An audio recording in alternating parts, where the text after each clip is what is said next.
getting people onto the podcast, making them shine, their story shine in a way that reaches out to more and more audiences. Swayambhu stories as is of people in various walks of life. And on episode one, gracing me is Dr. Srirupa. She's not the medical doctor. She's the doctor that comes with a lot of studies, quite a lot of exploration, paperwork, and quite a lot more.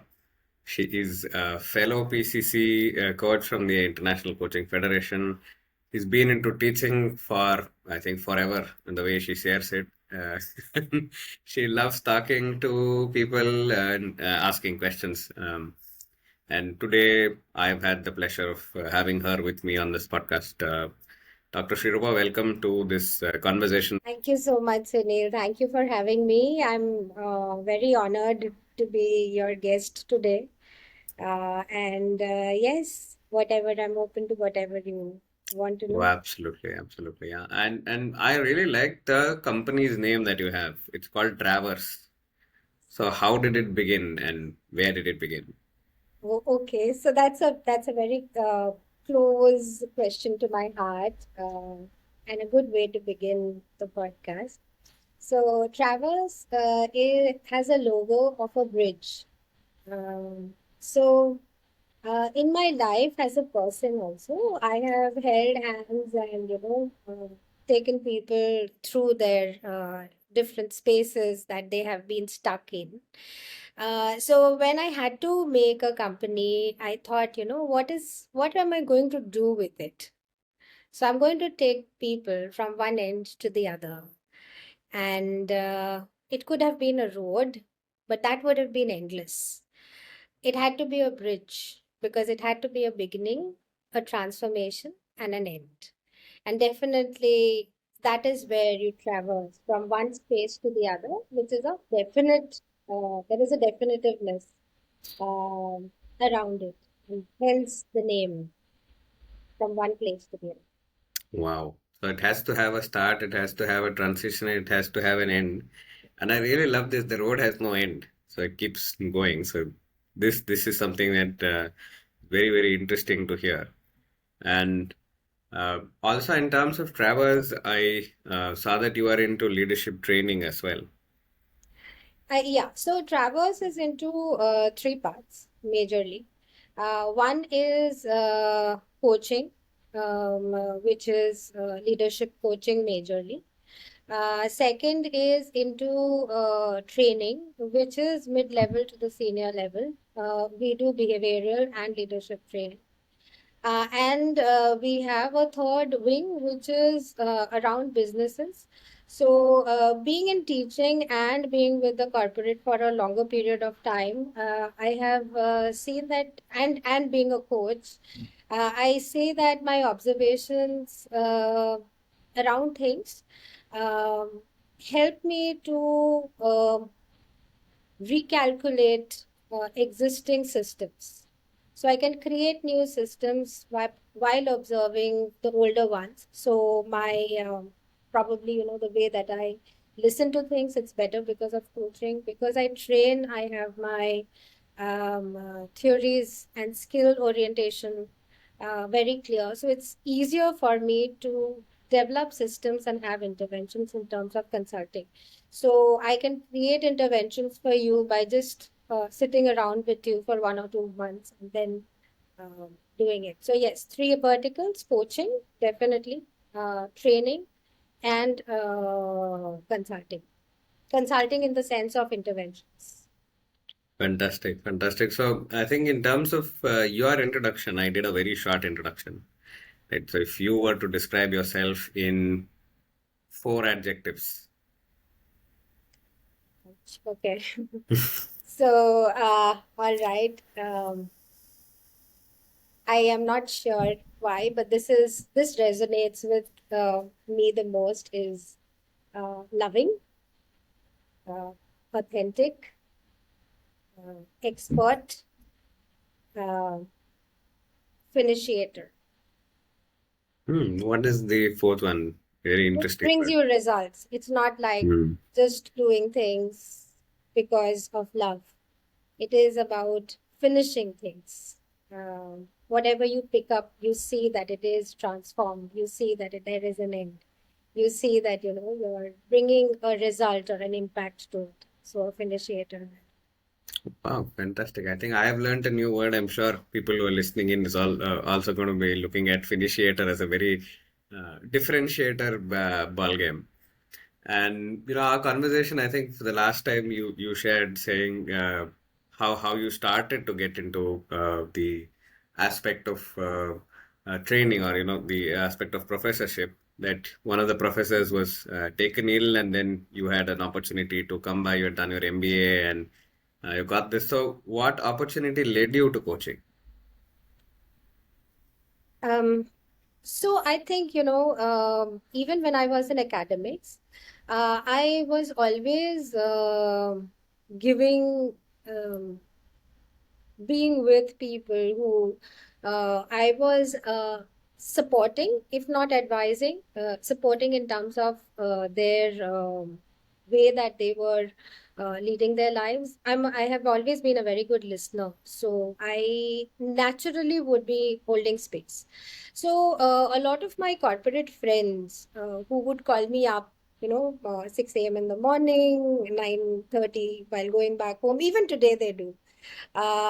So, while drive back home, they're really frustrated. They said that, you should do this professionally because what you're doing is of great deal of help for us, but there is no structure to it. Let us get a structure for you so that you can do it professionally. So I think their push and my interest, I love to sit and think and be with them and come out with solutions. Coaching is not as much, but when coaching happened, I'm going beyond the question that you asked. It was amazing because I said, oh, okay, so it's not always on me to provide solutions. They can have their own solutions. So, me providing solutions was one part which was more pressure oriented. Here there was this entire space where they could find their own solutions, and I was just facilitating that. I think that became extremely powerful. So yeah, that's how I found coaching and then went beyond. So we've been told as coaches, coaching is about the art of asking powerful questions. What do you have to say for that? I believe coaching is about being entirely present in that moment. If there is a question, there is a question. If there is no question, the other person has the belief, the trust that the other person is going to be able to navigate it. And you are there to hold the hand. So sit and see that the other person can go ahead in their journey. Saying that, uh, if you have a very good perspective about the work that you do, so say you're in the corporate, and I do a lot of corporate coaching, and I interact with, in terms of training, in terms of other spaces, even being a teacher, so I'm in touch with the generational change. Um, so, with generations, when you are in touch with the problems that each space has, the lower level, the middle level, the mid upper level, and the higher level, I think, if you can ask questions, if you have enough amount of awareness and ask questions which can make or support people to think better, it's power of the question. It is about uh, how does that question impact the other person's thought process, and how do they get the solutions to the problems that they are having. I think that makes the question powerful. So uh, just asking powerful questions is not enough. It should serve the coachee to navigate to the place where the coachee wants to navigate. That is, the power is there. Awesome. No, I asked that it was a trick question, and you seem to have navigated it well. That the it's not about powerful questions. Have questions having a power. It's the right question at the right place. And you answered it beautifully in terms of saying sometimes there may not be a question to ask, and that also is in itself a space of power. So you would make a good mentor, isn't it? Well, I would think so. I would think I would make a good mentor saying that I have mentored. So I see, on LinkedIn, people saying trained 5,000 people, mentored. I've never counted. But when, my students, I've been teaching for 20 years now. So students who have 20 years of experience, they are at senior levels now and they feel shy to call me their teacher, I guess. So they always call me a mentor. So if I go to count the number of mentoring that I've done without being a mentor, it would be huge. So uh, I have been mentoring people, sitting with them, talking to them, opening up spaces. So I'll tell you a very recent incident that happened. So there was this guy who got very less marks in his paper. So he called me up to say that, can you increase my marks by three so that I don't look so bad. So I said, see, I can. For me, it's but why do you think that and why do you think the world should work towards you and your advantage all the time? Because you are here, you did not attend the classes, you did not study, and yet you feel that I should be giving you extra 3 marks. Like, what is the sense of uh like I'm forgetting that word. um like why would you expect me to give this to you? The world doesn't work like that. So then, anyway, there was this thing, and then I ended up telling that, your parents are spending a lot of money on your education, and you have to make them proud. The conversation that we are having is not going to make them proud. Do you have a different perspective? Do you understand that, it's tough for your parents to pay this amount of money for your education? And then it closed. I was in this very gyan mode, and I said, and I forgot about it. And when I was leaving around 5 days later, no, 2 days later, I saw him coming towards me, and he said that, can I have a chat with you? I said, this is about what? I was like, I'm not giving him 3 marks in my mind. Like, I'm not, this is okay. If he's asking for more, I'm not giving. So he's like, I want to talk to you about my career.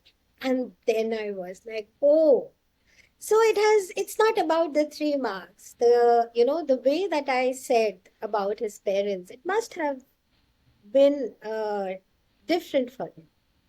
And then he wanted to talk about his career. This boy is a boy who doesn't attend classes, not serious. He's telling me that ChatGPT is telling me this. How are you telling me something else? We've had these conversations also, and I'm saying that, oh, he wants to talk about his career. So when you're saying mentoring, Sunil, this is like I do it every moment. So it's not entering. If I had to count, I don't know the number that I would be talking about. Many, many Mhm. years of mentoring like this. And then I'm going to sit this person down and do this entire career mentoring that he will need. So we are meeting tonight. Wow, superb. And I think somewhere the way you shared it, uh, the aspect I am reading into it is the aspect of being somebody who cares about somebody else, right? So uh, there's the aspect, even though it initially sounds difficult, you are actually telling to the person that, I care. And I care, so I am being XYZ to you, so because I care about it. Yes. And you're an excellent coach to figure that out. I am a very caring person. I guess that's why with the 4 words that you said, the loving part of Yes. it came first. Yes. Absolutely, and I can see that. And you said, mentoring has been something that you live and breathe by, right? So, and the interesting bit I know is that your PhD has been around mentoring. Yes. Yes.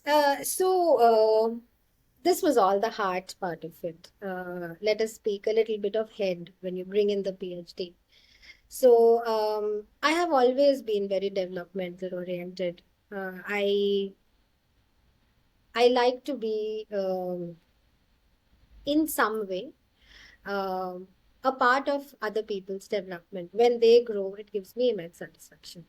So when I had to pick up a topic during PhD, I knew that this is where I want to go. It's been a few years that I've completed it, like some long time back. And when I delved into mentoring, uh, it's not like just picking up uh, people and giving them uh, gyan about how they need to navigate their life. It is almost adopting the person uh, and seeing that there is a change. So there is a model of NOE, which talks about mentoring as an Hmm. acronym to I'll tell you all of them, and then possibly talk about a few that get ignored. Some definitely gets done, few get ignored. We talk about those only. So M is for modeling your own behavior so that others can follow. Like we know children just model parents. Parents can tell them don't steal, but if the parent is stealing, the child will learn to steal, right? So model, empathize, nurture, um, teach, and teach is important. Um, Organize, like if they are not able to organize, you organize things for them. Respond, give feedback. Okay. Um, Network, grow. Okay, the one I in between Yeah. I is inspire. Um Network, grow. Uh, when I say network, you take the person under your wings and provide opportunities to that person, that here, look here, this is the person who I have mentored, and this person needs a chance, because if you trust my credibility, then you should trust his credibility too, because I have mentored. It's that involving. Okay. And G is grow. See to it that the person grows. So this is basically it. I can write it and send it to you. But let me talk about things that get ignored. Um, M for model is you have to be who who the other person needs to. So if you are, doing things which are not okay, taking shortcuts, but you sit down and tell people that, you should work hard. That's, as a mentor, you can't do that. You have to lead, be an example. I think respond, teach, and network. These are the other major things. Respond is that you should be available. Now, when you are a mentor in organizations, and I'm truly talking about the PhD part of it, when you are a mentor in an organization, you have your own work. This is just one more work that you don't even get paid for. Okay.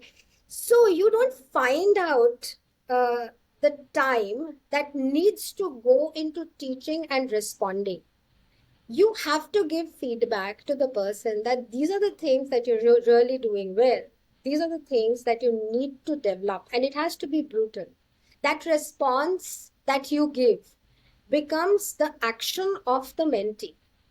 It's a very responsible place to be. If you keep on, like, dodging and not finding time and not able to give a feedback, not able to figure out what that person is doing. If you're a master mentor, you don't have to spend time. You have to just see the person, see the growth, and be able to capture what are the things the person is able to do and what are the things that person isn't able to. Okay.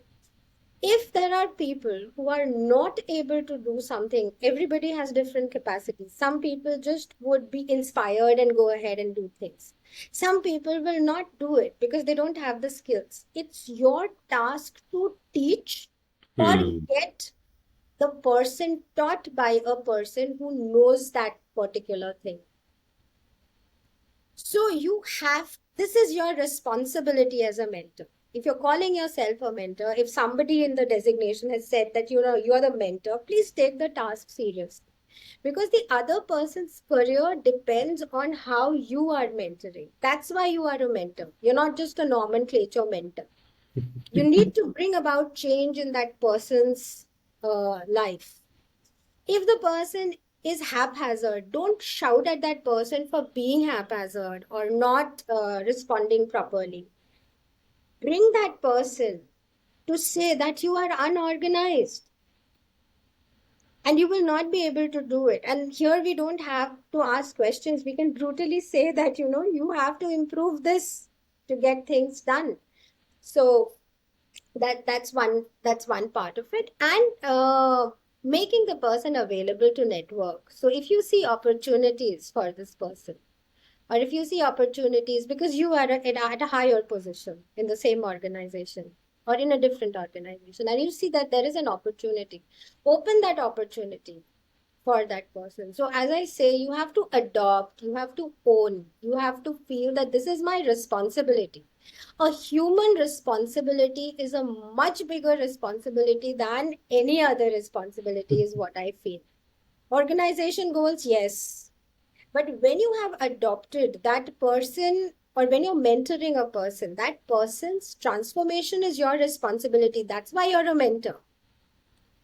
Otherwise, you could have been a casual uncle or an auntie. We still give advice, right? But if you're calling yourself a mentor, please do that seriously. Know how to do it. If you don't know how to become a mentor, please learn how to become a mentor. So, Hmm. organizational mentoring is something, yes, I have a PhD in it. So, you say that this is something that I have a PhD on. Yes, I have a PhD on it. I'm very serious. So, when I'm going to talk to this boy who said that, ma'am, can I talk about my career? I'm taking, because in my mind, I still feel that, he is not up to the mark because he needed those 3 marks. That's my personality, my um, way of looking at him.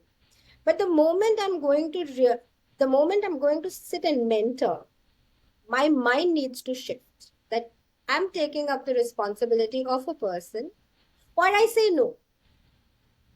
I do not want to mentor you. That's fine. Hmm. So yes, it's serious business for me. The entire the mentoring part of it. So yeah, I think so many things from what you shared in terms of modeling, in terms of growth, in terms of respond. I think this is a aspect of mentoring which you gave in terms of ME and TORING, right? So I also thought this is the most interesting aspect there. You said you can learn how to be a mentor, Yes. right? So somehow in our ways when we hear saying I'm a mentor is something that I have self-learned or I have experienced and I'm sharing it. But how does one learn to be a mentor? So like everything, like you learn to be a coach, you can learn mentoring also. There are skill development modules that are there where you can learn to be a mentor. Uh, it's available in terms of training, it's available in terms of modules, it is available in terms of online learning. And in fact, MBA HRM, if you do, and I don't know why it is only there in HRM, but if MBA HRM you do, there's an entire module which is almost 12 hours where people teach mentoring. So there is a course called Mentoring, Coaching, Counseling. So we teach all the 12 hours, like 36 hours divided by 3. And 12 hours is dedicated to how to become a good mentor. I think that's beautiful because that's information and that's news for me and possibly for listeners that are listening in. It's also interesting information. Now I'll switch it lightly in terms of saying uh, what changes when you're mentoring an individual and because you are a PCC yourself, you've been in coaching for quite a long time. So what changes when you do a mentoring for a coach or the mentoring for coaching? Yes. Can I just go back to the last question? Since you're talking about the audience learning, I think giving only courses doesn't help. So, an HR person in your organization should understand mentoring if they are creating mentors or trying to have a mentoring system in the organization. And as I said, that in HR specialization, there should be a mentoring portion. So if you don't know how to do be a mentor, and if you have been nominated for being a mentor, you need to go back to HR and ask that, can you please let me know what are my responsibilities around a mentor? And tell me what are the duties that I need to follow. HR needs to have a module that they should hand over to you where you can do a self learning also. Okay, so I just wanted to complete that before I move forward. Uh, so, all of it, I think coach mentoring is also very similar, except when you're doing ICF coach mentoring, you are working on seeing the whether the competencies are uh, there. That is what is expected of you. That you're able to understand, pick up the competencies, and able to apply it in your coaching format. That is the expectation that that mentor coaching would have. Other than that, I think there is a lot of who part that is there than the what part in the ICF competencies.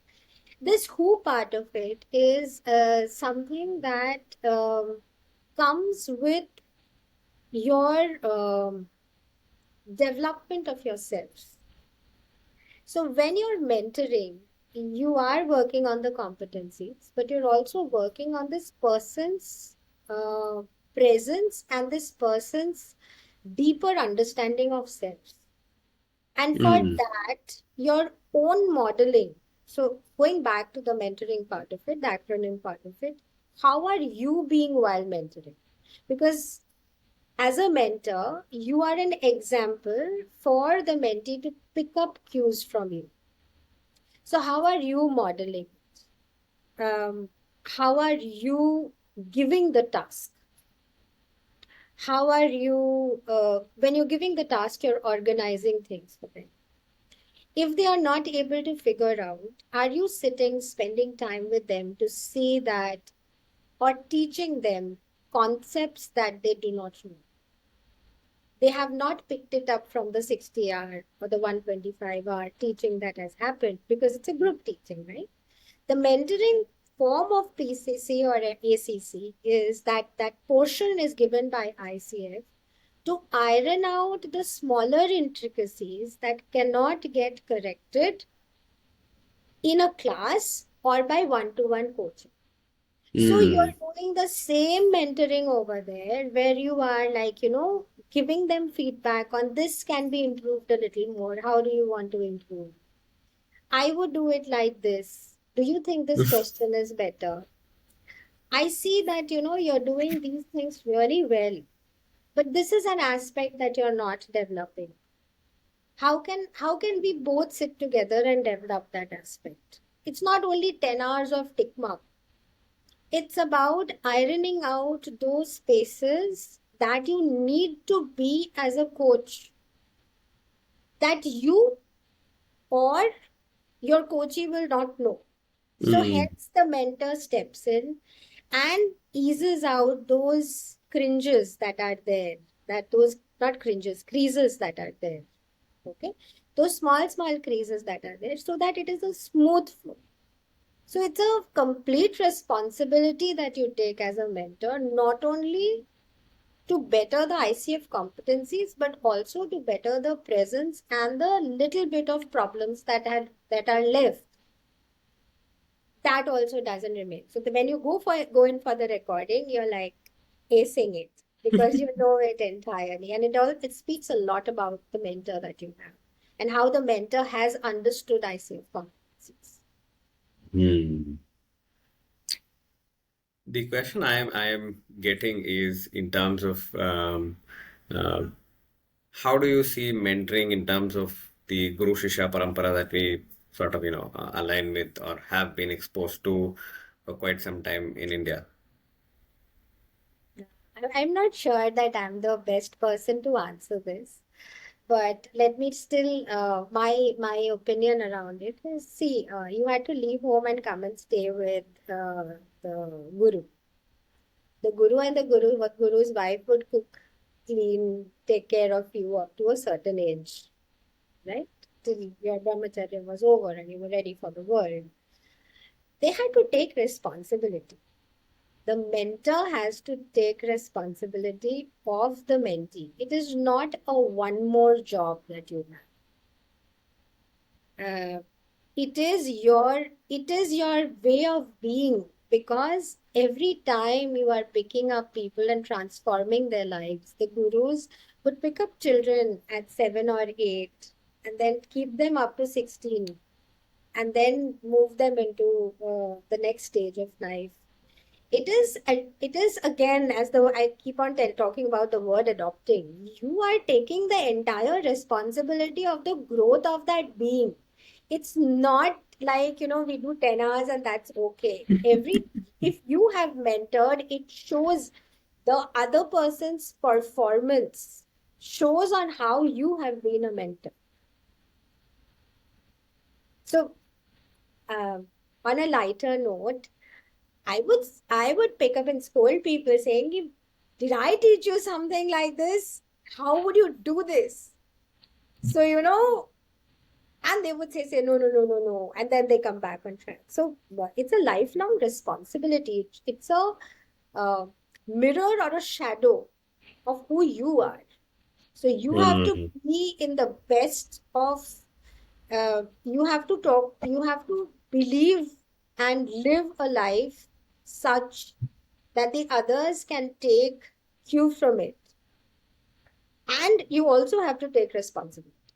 mm, So the entire thing that I'm saying is mentoring is a huge responsibility. It is not just doing a certain thing and finishing it. mm. I think I completely agree on that in terms of the whole aspect of gurus taking responsibility, coming under the wing. It's not just a hourly tick mark, right? So it's not 2 hours, 3 hours, or 7 hours of group coaching, 3 hours of one-to-one. It becomes an investment. It becomes a lifelong Yeah. space. And from a pure ICF point of view, there are some people who have come to me and said, I have four mentors, 2.5 years, 2.5 hours there. And there's one person who said, I get 10, and I don't want to pay for my mentoring. There are 10 people who are saying they'll give me 10 pro bono hours. I'll go to all 10 of them, and my mentoring hours should be done in terms of a tick mark, right? So, and I remember asking in some of the WhatsApp groups of coaches saying, what do you think of it? And the response I got is, it's not illegal. And I was like, okay, that's not the answer I wanted. I wanted to say whether it will help me as a mentee develop my skills. If every hour I'm going to somebody else and I'm getting different feed forward, right? So, what would you do, or what would your answer be in terms of can somebody go to multiple mentors in a 10 hour tenure, or how do you see that? Um, See, what do you want to do at the end of the day is what matters. Do you want to polish your coaching skills, or do you want to finish your mentoring hours? Mm, It's what you want. If you want to finish your mentoring hours, good for you. If you want to transform as a coach, you will not think like this. So I think it's about what a person definitely wants. mm. And interestingly, two questions. I know as coaches, we're not really supposed to put two questions at the same point. But anyways, I'll choose you. So how would you choose a mentee? And secondly, how does a mentee choose you? Good question. So I am going to go by modeling my mentor. Uh, she was very clear when she took me. She said, "See, I'm going to make you work hard. Uh, and I'm going to be brutal." She didn't say I'm going to be brutal, but she was very no nonsense. And she was very clear about being no nonsense. She did not sugarcoat. She said, I'm going to give you assignments. If you do the assignments, I know you will be good. But it totally depends on you. Um, I think, though our personalities are very different, I think choosing a mentee would always be where I would want the person to be serious about becoming a good coach. Mm. I think that is something that needs to be sorted before even the mentoring happens. Not somebody who wants to just, finish the hours. Somebody who strives to become a good coach, wants to become a good coach, irrespective of what the outcome is. That is my way of, and see, I've been mentored very well because I've learned from her that you need to do that contracting well, correct? Um, to choose me as a coach, uh, what I bring to the table is um, much more than the ICF competencies itself. Because I come from that traverse perspective, where there has to be a beginning, and when it has to have an end, you have transformed. I'm going to ensure your transformation. And you have to work hard around it, and you're going to be able to do much better is a promise that I can make from myself. You Mm. will do better. So if you're really interested in becoming a good coach, you want to take away everything that I have. I'm very open and giving, but you have to want it. If you want Mm. it, I am ready to give you everything. And you're really serious about becoming a good coach. I think uh, I'm a good person, but somebody who craves for more, not just 10 hours of mentoring. Mm. Somebody who has a vision for himself or herself. That this is what I want. I think that's a good alignment they can look for soon. Wow, that was fascinating. In terms of the bridge, in terms of I am ready to give it all that I have. What more can a mentee ask from a mentor, right? So, mentoring, coaching, and I keep hearing this aspect of supervision. So, what happens between these three different elements? So, as far as supervision is concerned, I think it is for coaches because we deal with a lot of, as I always say, that I never deal with happy things. When people come and talk to me, there is always a problem, and that's why otherwise nobody talks to me. There is a problem that we want to solve.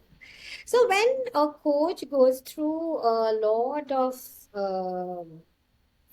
continuous listening to problems. There is a space that, like you do the work in an organization, which gets very monotonous. Uh, if you're because you're going to office and doing the same, designing this software designer, you're like, oh my God, what the hell am I doing? Similarly, coaches reach a space where they need to figure out where are they operating out of. Is it just a job? Is it that they are going through trouble themselves? Is it that they now need to take a different path altogether, or uh, they need it they need a perspective around their own coaching? I think that is where supervision steps in. uh, I am not trained for supervision. This is my understanding. I can coach coaches, but I'm sure I'm not going to supervise them because I don't know how to do. Mm, Yeah, mentoring is more specific to, as I said, ironing out the creases in your performance. Supervision is a bigger space, which says that, let's handle your mental bandwidth. I think these are the two places that are mm, mm, different in my mind. mm. Is there a question I've not yet asked you, which I think you already have the answer for?